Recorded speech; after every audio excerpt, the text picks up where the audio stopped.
Yeah, it was humbling, man, for that very reason. I forgot how hard it is to make strangers laugh.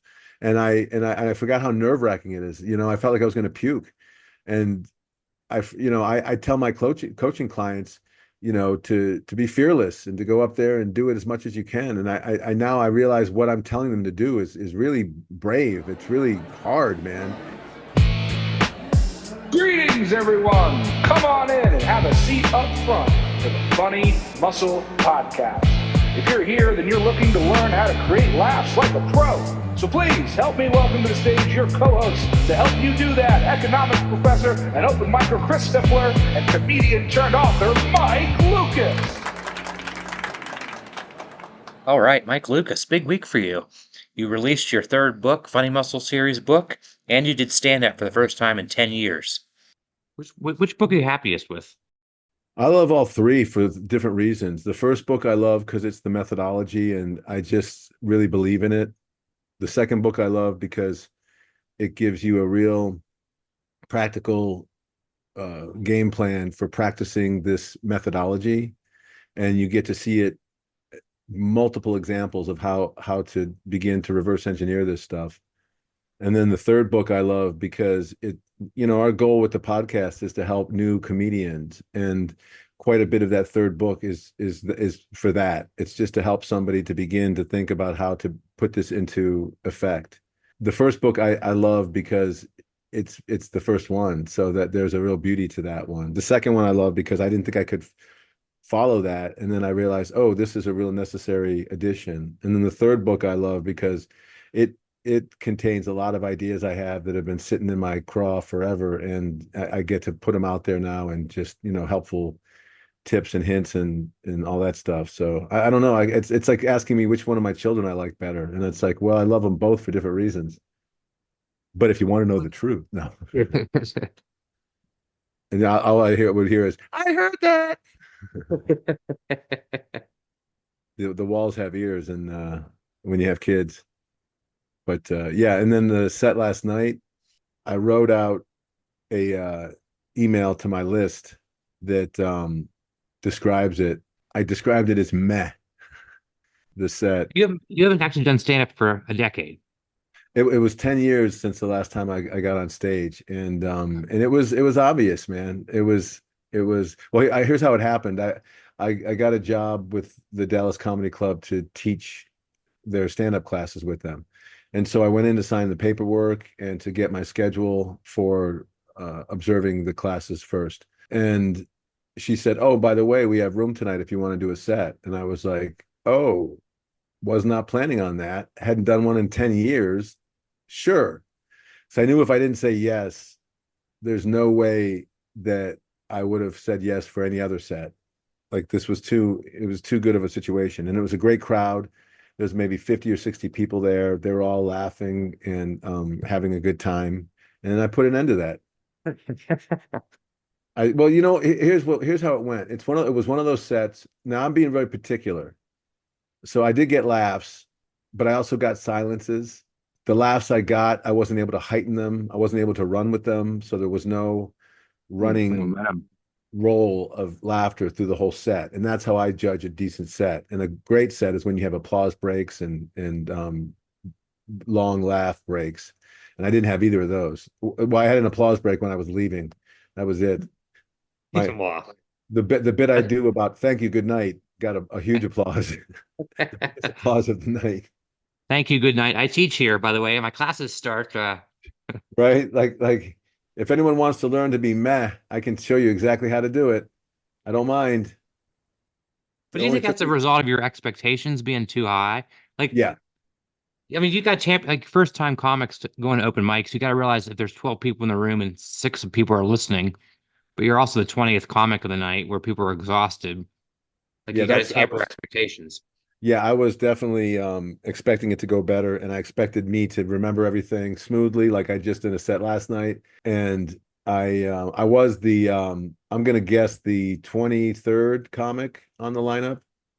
5 minute So sets or three or five. all 3 minute sets were the first 10, and then the 11 before me, or the 10 before me of the pros, there were 5 minute sets. So So I you're got two up hours in. Oof. Yeah, it was well, maybe about an hour and a half in, hour and 40 minutes in, but with the way it went. The show started at 7:30 and I got up on stage by about 9:10, something like that, 9:15. So it was brutal, man. And but it was great though. I learned a lot of stuff from it. I learned that I need to memorize my material better. I was and and I left out a whole bunch of real valuable stuff. So that sucked because I just didn't have the bits in my head the way I needed to have them. I listened to the bits on my CD in the courtyard beforehand, but that wasn't enough. I needed to do more work in front of the mirror and have my set laid out better. And you don't have a recording of it or what? Well, that was another thing I need to do better. I need to figure out a better way to record my sets. Now, I did try to record it. I always tell my coaching clients and anyone who will listen to record your set so you can listen to it and learn from it. And this one I really could have listened and learned from. But I put it up against a table tent, the little plastic tent that they use to put upcoming comics on, and it's on the table. Well, it was too light, and my camera toppled it over off the set, and they said, "Please welcome Mike Lucas," and then my camera fell over, and I was like, "Ah, shit!" And so I couldn't, I couldn't, and then I tried to press record and just do the audio, and I couldn't get it to. My thumb just wasn't getting on it, and I was walking to the stage, and I was like, this is too distracting. So I got up there, and I was just like, God dang it, I'm not going to be able to follow my own advice. And now after how it went, I'm kind of grateful that I don't have to listen to it again. Oh, that's not fair because I've listened to my sets. You butcher them and tear them apart, Right? and I was laughing because I was like, oh man, he's gonna hate this set, but he can't listen to it. Sorry. Yeah, that was a bummer. I could have really. I'm just kidding about that. I was a bum that I didn't record it because it was it's so important to be able to listen to what you did and what you didn't do and how it didn't go. I know like one of the other things I need to use the funny muscle game plan to write better material. I tried a bunch of old material because I thought it'd be the most comfortable with it and for the first time back. And I realized that with my new comedy lens, it doesn't apply to me anymore, and so it doesn't come across sincere. It's sort of it's not corner quipper generic, but it's close. hmm. And so But it's that's a what you did on like Jay Leno's show or well, the Late yeah, Show. yeah, the Tonight Show and the Late Show. So the bits are it's about waking up early, it's about being bald, it's about being old, like and but it was generic. It wasn't really giving them my comedy lens in the first 5 minutes. They should know who I am by the end of that. And I don't think they knew who I was. I think they knew that I was nervous. And that's the other thing. I need to build back my confidence with more sets. I realize now that that's the only way you can begin to feel comfortable up there is by just doing it so many times that you no longer are concerned with the fact that there's quiet or not quiet or laughs or not laughs, or you're just getting into the rhythm of doing your 5 minute set. So, but I'm proud that I did it. I'm proud that I ended strong. My final bit got a good laughs, and I did my time. I did my 5 minutes. I got off right before 5 minutes was up. So I was at least courteous and professional, and it was a great crowd. I would love to blame the crowd. I would love to blame the setup, but it was all flawless. It was totally on me. You know the psychology or why people can actually sense. Like you probably it's hard to articulate how you can sense someone who's nervous, but then it like makes you nervous as a crowd member, and then you Yes. like don't trust their confidence. You don't, they let you down with the first punchline, and you're like, this is good. I'm just gonna turn my brain off and Yep. wait for the next comic. But like, what is it? Is it pheromones? Is it body language? Is it? It's subconscious signals that you send out. It's the way you hold your hands. It's the way your voice sounds.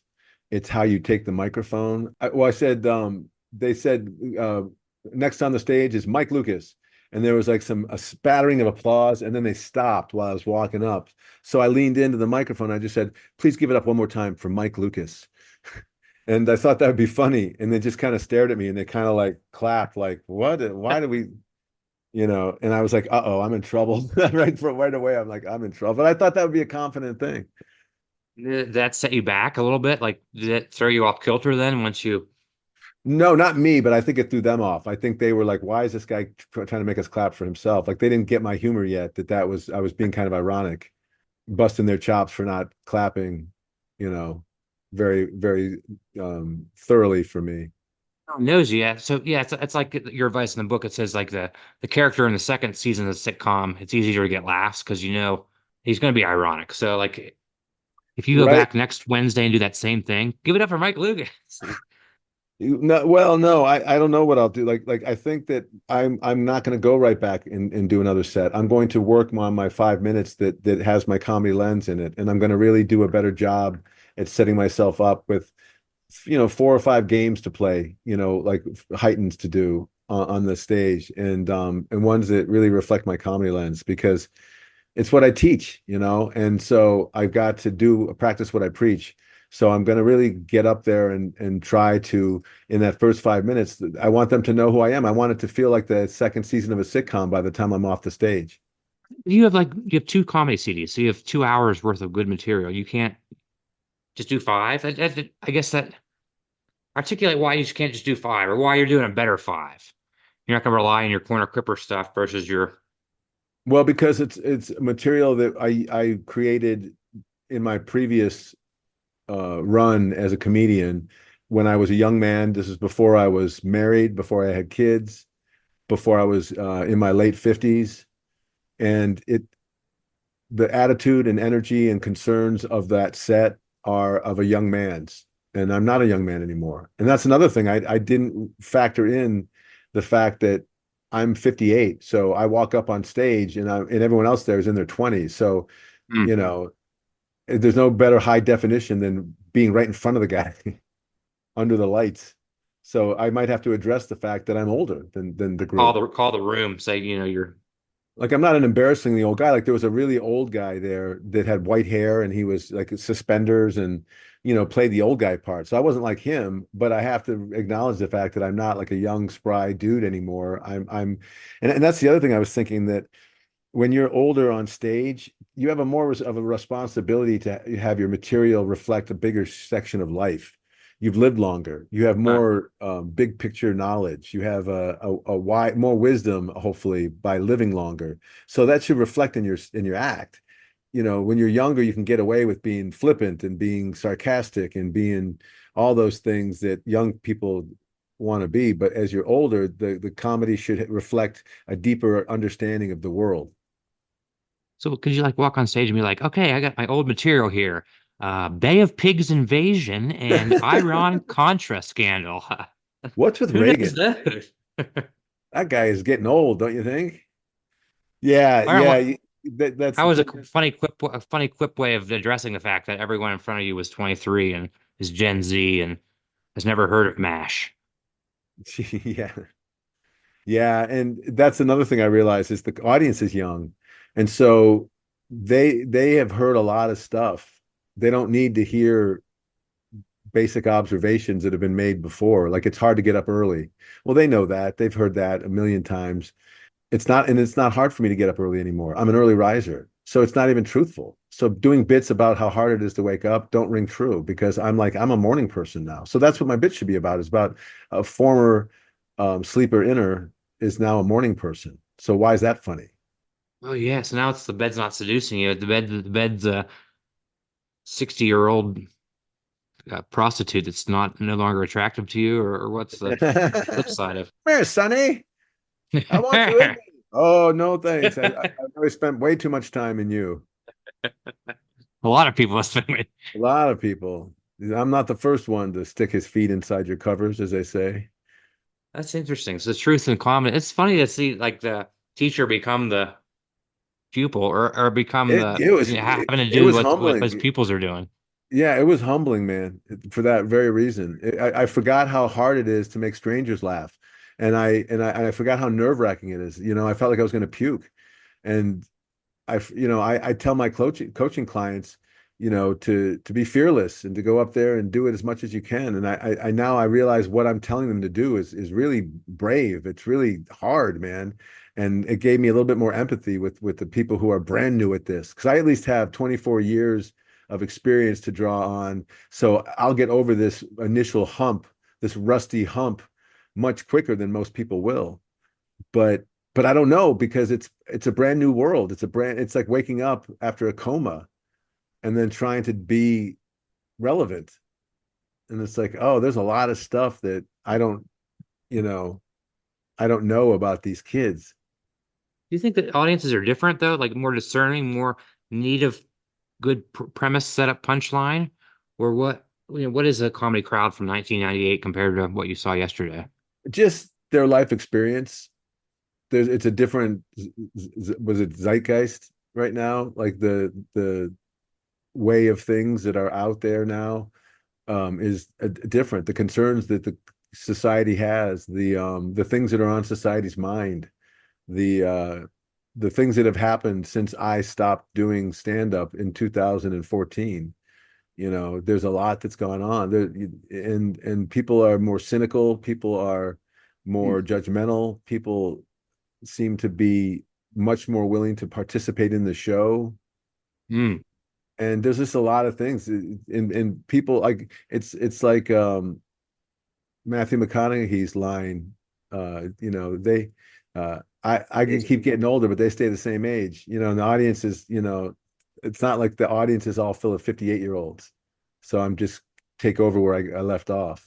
It's like, no, the stand-up comedy is, most clubs attract, people between the 20s and 40s, in that range. So I'm definitely out of that range now.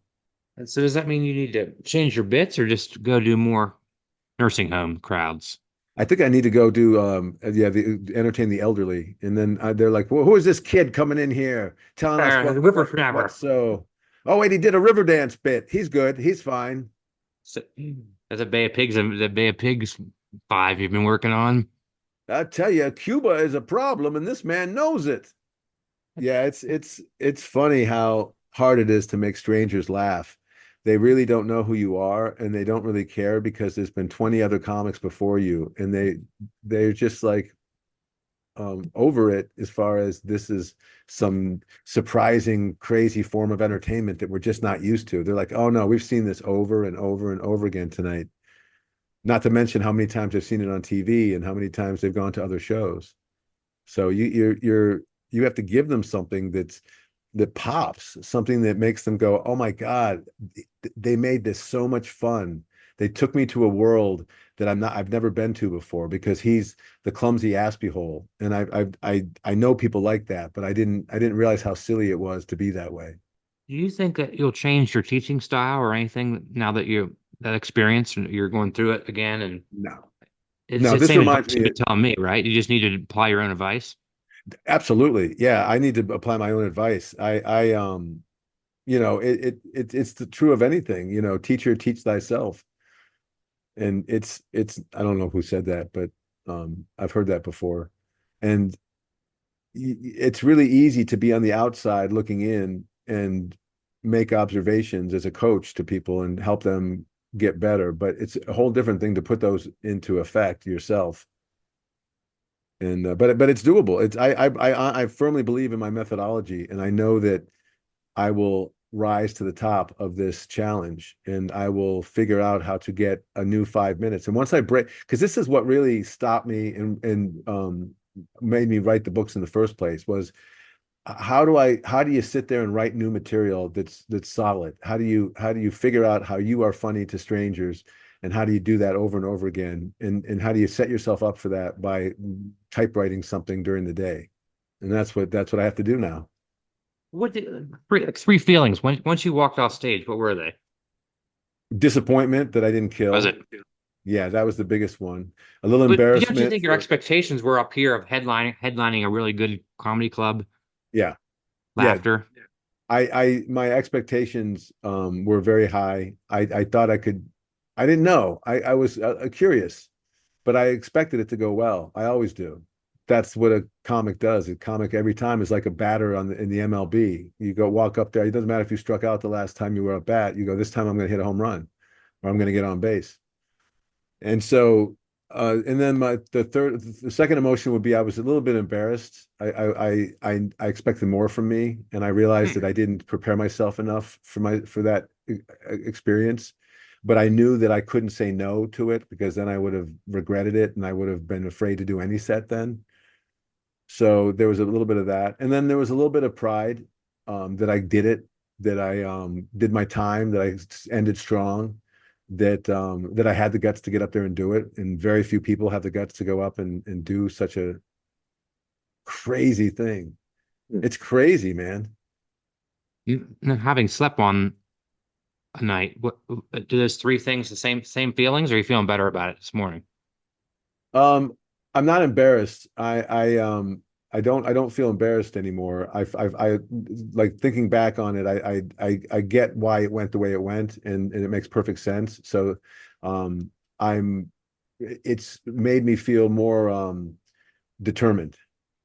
So I replaced embarrassed with determined. I'm still a little bit upset with myself for not setting myself up better. And I'm still proud that I did it and that I did my time and I ended strong. You just know after a set, if you kill, everybody wants to talk to you. Everybody wants to pat you on the back. Everybody's, wants to know who you are. And if you don't, nobody does. Nobody, no, it's almost like you're persona non gratis. You're just Huh. walking through and people don't even know you did a set, sometimes. So it's a different feeling. And I felt both before, and I know that this particular one was the latter, not the former. Does it also mean that once you do get the former, it's going to feel even sweeter? Oh yeah. Oh yeah. It will because I'll have to work for it. And it just reminds me, it just reminds me of when I started in Florida, in Orlando, and it was an exciting thing because it was like, oh my God, this feels impossible. How am I ever going to get to a comfortable level in front of these people? And I did it, and I know how to do it. So I just have to do it again, but this time with a new lens and a new methodology that to help me, which I feel like gives me a better chance to do it. I can do it quicker. But to your own advice that we were trying to help me with is that first 45 seconds where we kind of talked Oh, about hit your persona, hit your funny quick hitter jokes that gets a laugh, but then they know that we're going to get the economics, the goofy economist perspective that's going to have cost and benefits, but also, we're going to get the Aspie hole who complains about orange juice or whatever. What is yours? Do you have that 45 seconds? no, no, that's what I was Not, lacking. Yeah, they don't know who I am at the end of that 5 minutes, and that's what I need to do. That's why I need to use my methodology to really get clear on that. So, um, but what would you like? You have that methodology for determining your persona or your comedy lens, where you do the three questions, four questions. Is there a methodology for doing your to translate that persona into your first 45-second joke? well, not really. It's more like create a bunch of jokes and then look at them all and figure out which one comes the closest to your persona and put that up front, and then try to get a better one than that if that doesn't do the trick. And then you just keep replacing it with something that might do the trick. That's how I would do it. That's how I'm going to do it. But sometimes it's just a one-liner. Yeah. Sometimes it's the perfect one-liner, and then from that point on, you're like, oh, I'm Rodney Dangerfield. I get no respect right away. Now we know through the whole act, that's his theme, and so it's really helpful for the crowd to like him and remember him. He's the guy that gets no respect. Oh yeah, and he says it out loud, so he's very clear on it. Other people don't say it. Jerry Seinfeld doesn't say his lens that he makes a big deal out of nothing, but to the first bits he does make a big deal out of nothing, and it really sets the tone. What would you have opened with if you had to, replay it and walk up the first minute right now? Would you have called the room about being the old guy compared to all the 20-year-olds, or would you call the room and address the fact that it was 2 hours in, or Yeah, I mean, I might have done an old bit like, where you say, well, welcome, this is the halfway point of the show. That's always a funny acknowledgement of that.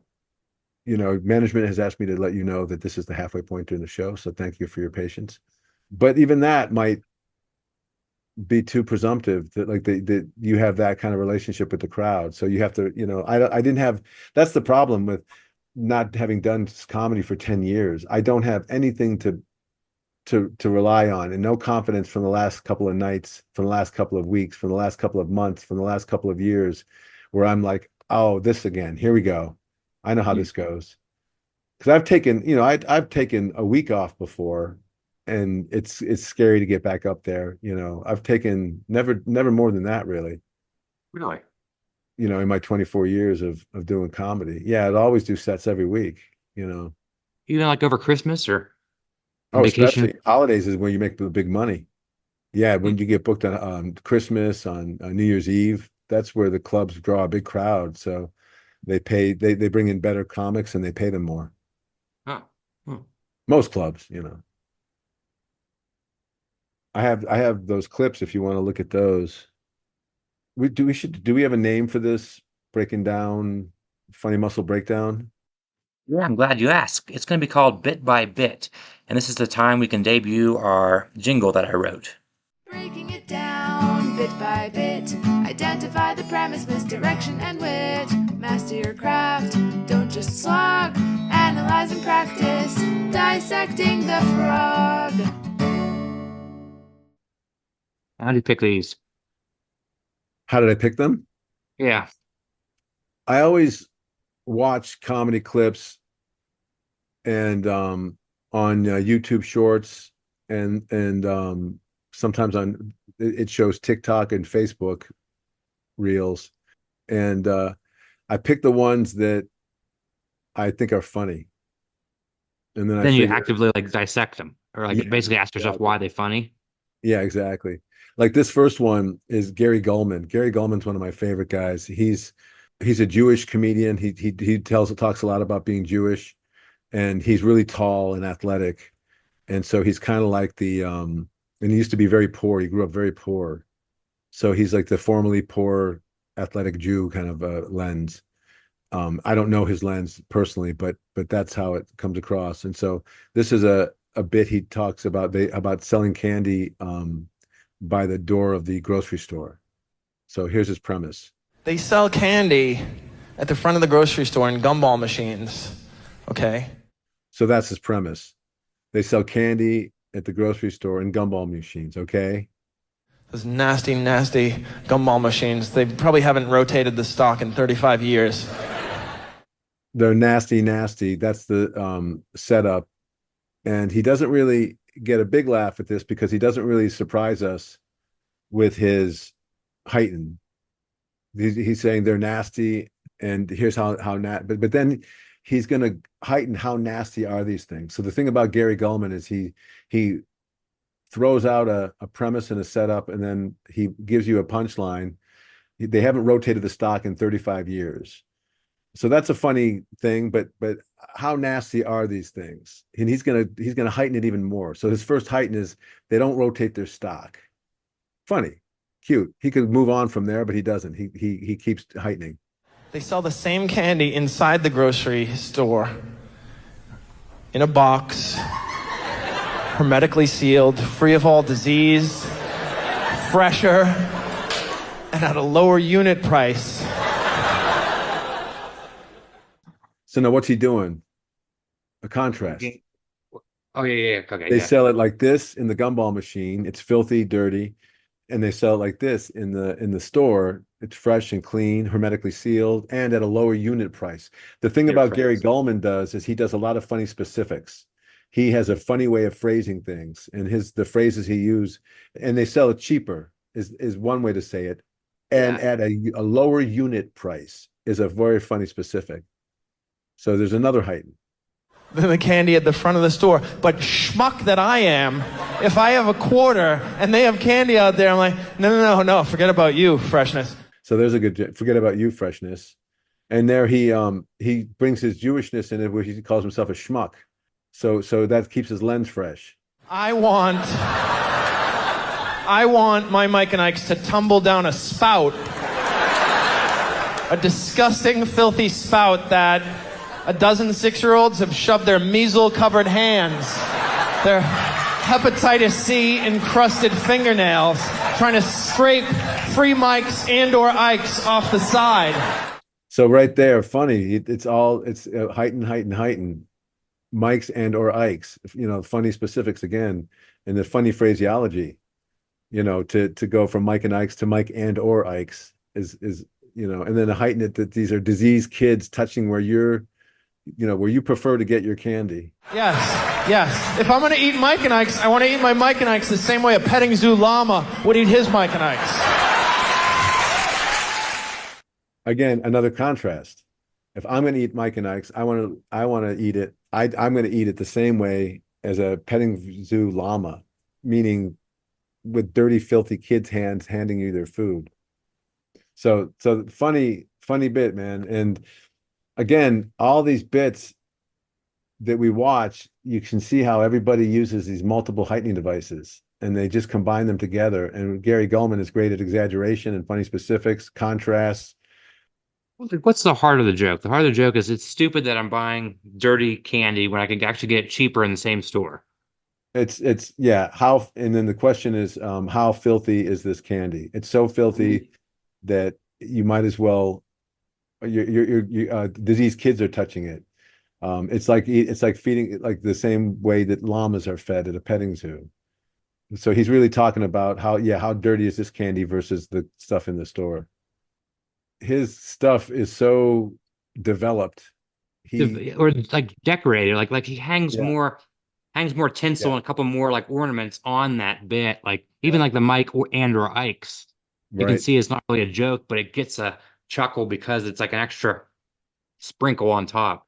That's the great thing about those funny specifics and funny phraseologies is they're not the joke only, but they pepper in the joke and give it more oomph. But I don't know what his first one would be. I don't know what his first. It might have just been, I can get them inside fresher at a lower unit price. That might have been the one big joke. Or cheaper. He might have thought cheaper, and then like he went back and every time he did it or rewrote it, or he's like, how do we say this pedantically, or how do we say it kind of with a economic tinge to it? Or exactly, and that's what we got to do. That's why you rewrite, and that's why you try things on stage. This is a clear example of just like.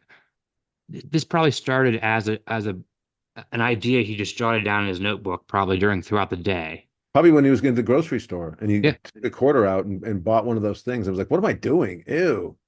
But then he turned it into a minute worth of good comedy. Yeah, and his style is he's got that kind of mischievous grin that he uses, and he's a good looking guy. He's like 6'6", I think. So he's a giant on stage, and he's kind of like a gentle giant. All right, the next one, this is a guy, his name is Greer Barnes, and he's real funny. He is a comedian. I think he's a New York guy, but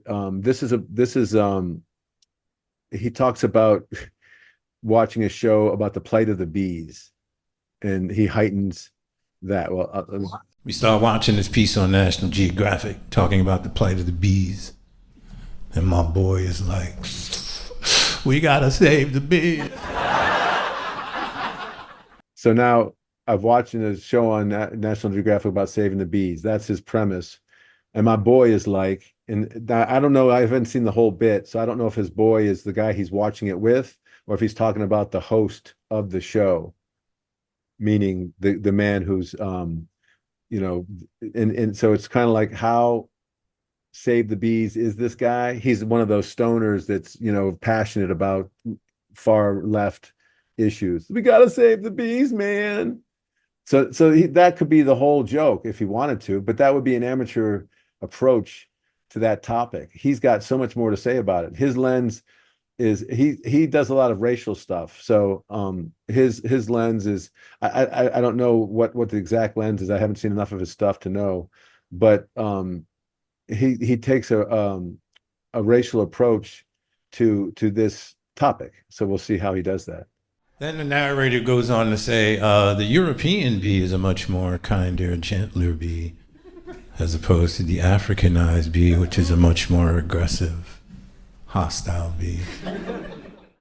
What's that? Contrast. Total contrast between the European bee but did you notice it doesn't get a laugh? Right. But he also he's like slowing down. He's a little softer. So Right. you feel like you're going to get a change some. Because here's how he goes. Here's his punchline. just gonna try to sneak racism into the bug world. See, he says what everyone's thinking. You're just trying to sneak racism into the bug world, right? So now he has more meat on the bone for him to do that contrast. He can do an act out and a cut to and make us see more clearly why those two are different and why race seems to have a indicator. You can see the game right away. Right now, he's got the race. He's got the How do game. we Exactly. insert racism into modern society versus how do we do it in a bug society? He's got the frog Frog bank, bank. which is Yeah. bug society and racism. Like European bees are floating around like. So for the listener, he's doing like a European dance move, kind of, and he's as if the European bees are listening to techno music. So that's a heightened. So what are we going to do today? Now he's doing the European voice, and he does a cigarette. Now, if he was smart, he would hold the cigarette like the Europeans do, so that we know that he's, like a European bee. But the fact that he has a European bee smoking and dancing, like, it's kind of funny.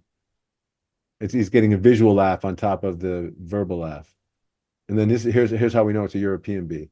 Maybe we can pollinate these flowers. So the European bee is making love. It is, we can pollinate the flowers because we are love about love. So that's the contrast. Right now, he's got the first half of the contrast set up. The European bees are dancing. They're smoking cigarettes. They're ready to be in love. Like the African bees in his beehive, like, who are we going to sting today? Right? Who are we going to sting today? So he doesn't do a typical black voice, thankfully. He does an African sort of warlord black voice. It's a foreign voice. He's imitating the African accent when they speak English, and so we know exactly who he's doing. He's doing the sort of the evil warlord African dude. They want us to be killer bees, then killer bees we will be. So I'm guessing that is they want us to be something, and so something we will be is a famous The quote. recognition. Yeah, Yeah. so that's a recognition laugh. And again, the frog bank. He's doing that in inserting the bee reference.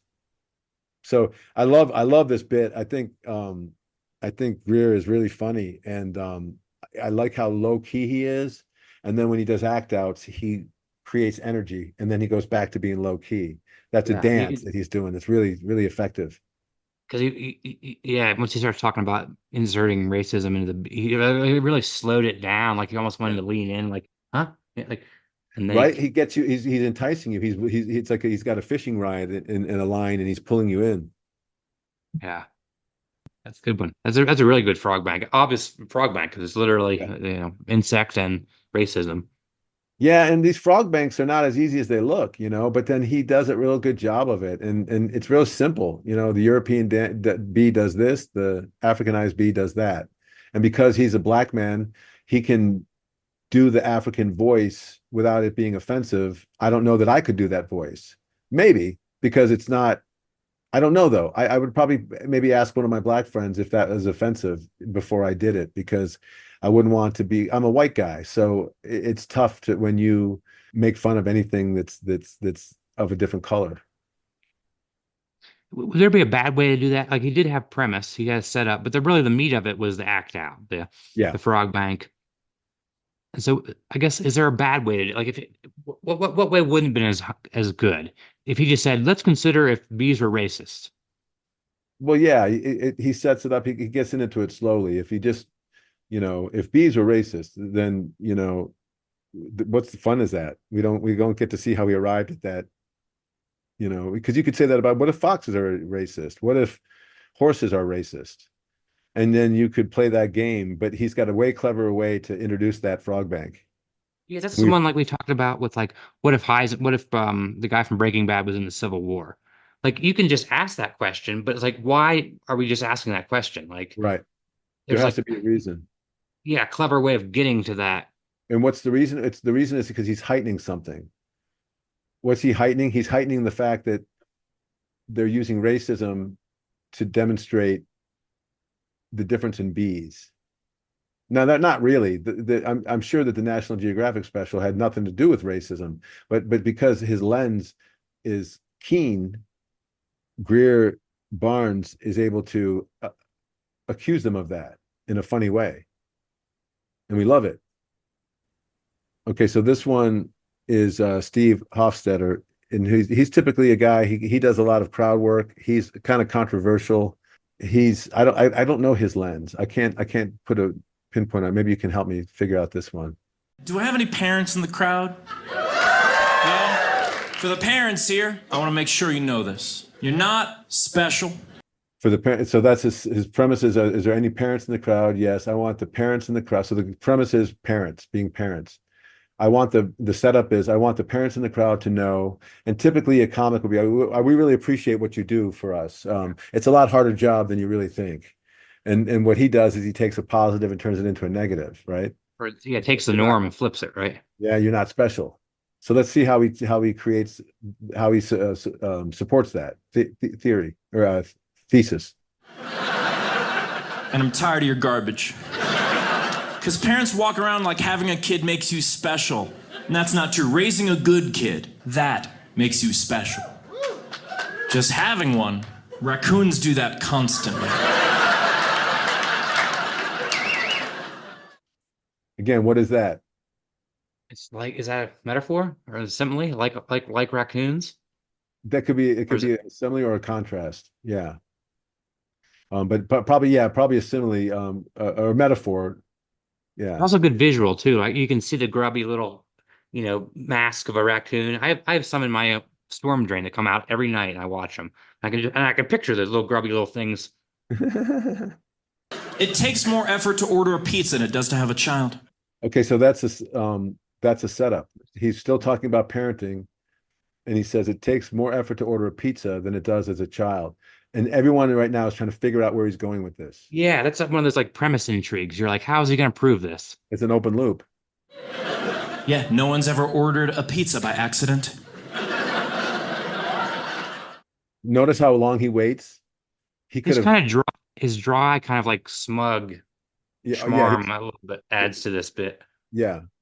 No one's ever ordered a pizza by accident. That's funny. When's that ever happened? Just open your door. How'd this pizza get here? Your parents are there like, oh, pepperoni, what a blessing. So what's that? That's a frog bank.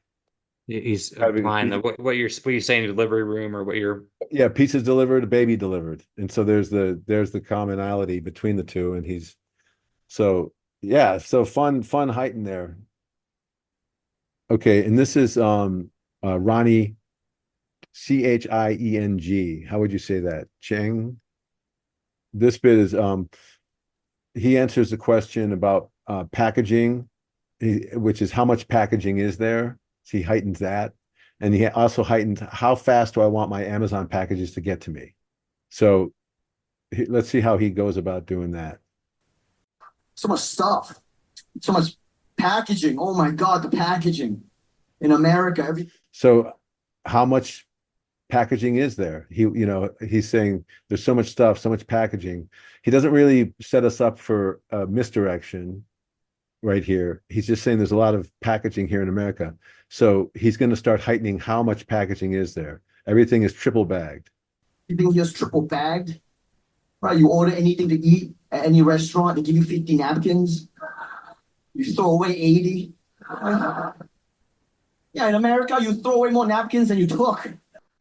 Right? How how much packaging is there? There's so much packaging that they have extra napkins, so many extra napkins that you throw away more than you even got. Just breaking the laws of reality with the abundance. Every restaurant you go to in America, just make it rain napkins every day. So that's a frog bank. Right? Is that a strip club? Strip club, raining money, raining napkins. So he's combining those two worlds real quickly. And he just does it fast. It's a real quick frog bank. Boom, boom. Glass of water, 5 napkins. Amazon Prime every day. Send that shit to my house every day. In America, never leave your house. So yeah, how big of a thing is Amazon? You don't ever have to leave your house. That's the first heighten, Land of the free and land of never leaving a house. right? That's a recognition laugh, From the home of the brave. Yeah. right? No item too trivial. No item too trivial. Gets a little bit of a laugh, but he's going to demonstrate what he means. That's sort of the new setup. No item too trivial. How not trivial is it? No quantity too small to be hand delivered into your home like an emperor. So like an emperor. So that's a simile. Now he's comparing what we have the ability to order anything we want, hand it to our hands like an emperor. It's funny. Anything in the world that comes to mind, any fleeting thought. So now this is a setup that he's doing, and he's going to give us an example of what he's talking about. So it's cool. He's going wide then small, wide then small. Well, drunk, anything. I want one pen. Right? It's funny. I want one pen. Box. I want just one pen. I want it in a box with some plastic. Throw some napkins in there. Call back. Call back. In another box. In a bigger box. So he's again heightening how wasteful is the packaging, how in demand is Amazon. 50 million boxes flying across America at all times. The airspace above America is just Amazon Prime. Packaging just knocking into each other like satellite debris. Again, another simile, knocking into each other like satellite debris. Doesn't really get a big laugh though, but he's building towards something. So these little moments are helping him heighten on the way there. Oh, more Prime. Can't get enough Prime here. We need it Prime. We need Prime harder, faster, stronger. Faster Prime. Prime now. Prime now. 2-hour delivery. Prime now. Give it to me now. Yeah, Prime Now on Amazon. So he's making fun of the fact that this exists on Amazon. Prime Now, I want it now. So how now is it? This is funny. When I press buy, put the item in my hand. Applause. When I press buy, put the item in my hand. And so now he heightens the idea that we're such an impatient society. So fun. It's just again a fun combination of heightening devices after you sort of set yourself up for a misdirection. It's good to get back into the blueprinting bits. I can really start seeing it a lot better. Seeing the heightening devices, seeing the premise, and then my brain, I'm trying to work back. Like, how would I have gotten there from my idea when I was at the grocery store? Or how do I operationalize? You're right. That's the hardest thing is how do you go from the idea to the blueprint? How do you figure out where you're trying to get to? You know, I'm trying to get to me doing a contrast between bees. Yeah. Do you think that the idea starts like I have a really funny contrast between bees, and then you go backward and reverse engineer? Do comics do that, or do you think I don't know. I like that. That seems like a possibility. You know, I think it all comes differently. You know, I think maybe I bet you he was watching that show and then he did that bit with his friends. And maybe, you know, he did the African bee. Who knows? Yeah, it's yeah. Going to your question, like how do you develop or even start even tallying goofy premises, thoughts that you come through throughout your day? How do I do it? Yeah, or what would you give advice to? Or Yeah. Well, I don't know, man. I think to me, comedy is about struggle. It's about things you notice that are not in alignment with it being cool, you know, it being okay. And so I would first start with that, is finding out where is the struggle, where is the thing that you have a beef with, and then who's causing that struggle, and how do I want to heighten how that person or that thing is causing that beef. You know, what's the beef with the candy machine? It's dirty. So that's his main beef. It's filthy. So how do I hide? How filthy is it? yeah, How ridiculous is it that I'm choosing that over non-filthy items? what does that say about me? What does that say about the store and all that? And then, you know, Steve Hostetter, I'm what bothered him, that parents think they're special. I don't think he's a parent. And so he's saying, you, it's not that special. It's easy to do. It's harder to order a pizza by accident. I've heard comics just say that. Just write something that makes you mad and just free write for 3 minutes. Just rant. And Yeah. then see what a rant, what rant funny ideas come to your bubble up to the top. I've also like, in Judy Carter's book, she's always asking what's weird, hard, scary, or stupid about That's all we're X. saying. So, Yeah, that's exactly what we're saying. what's weird about, you could retrace his bubblegum bit. What's weird about buying Mike and Ike's in a quarter machine? Right. Yeah. What's Stupid about ordering one pen from Amazon? right. And what's stupid about being able to order everything you want on Amazon, including one pen, and have it delivered to my hand? Yeah. Yeah. I mean, yeah, Judy Carter's book is some people like it, some people don't, but it's a little bit outdated, and she redid it and made it more current. So kudos to her. And again, everyone learns differently. Some people don't learn well from books at all. I've got people that push back on my ads because they really have a hard time thinking that it's effective to use a book. And I'm like, well, you're not a good book learner. So don't worry about it. It's not for you. You might do better by just watching comedy on the screen and applying those lessons to yourself without dissecting that frog. I don't know. That's you. But the idea that no, because I don't learn from books, nobody should learn from books. I mean, come on. You still need a terminology. Like I did a Right. training, a Sawyer training, and it was all about. We spent 2 days cutting trees in the forest. But the first hour, we at least went through PowerPoint slides and figured out like, well, tension is when the blade's going to bind on top, and compression is when the log is going to go this way. And so even first giving a foundation of like the terminology was important, Yeah. but then you learn by doing, like exactly like I would say, like you need to know premise, setup, heightening, contrast, simile, but then do the act of comedy watching that you do that we just did. Right. And then you got to go on stage. It's funny how people think that what you're just going to have a book and you're going to learn how to be funny. No, you're going to learn the terminology. You're going to learn how it works. You're going to practice it, and then you're going to execute it, and then you're going to execute it again and again and again, and you're going to suck at it. You got to suck so much. Like I did last night. I learned so much from sucking. If I had killed last night, I wouldn't have learned anything. It wouldn't have inspired me to do anything different. I would have just said, well, I guess this is how I'll do it. It made me really go, oh, I have misjudged how prepared I was. How unprepared were you? I was so unprepared that there was moments of silence more so than moments of laughter. I don't mind silence if it's what I'm trying to get at.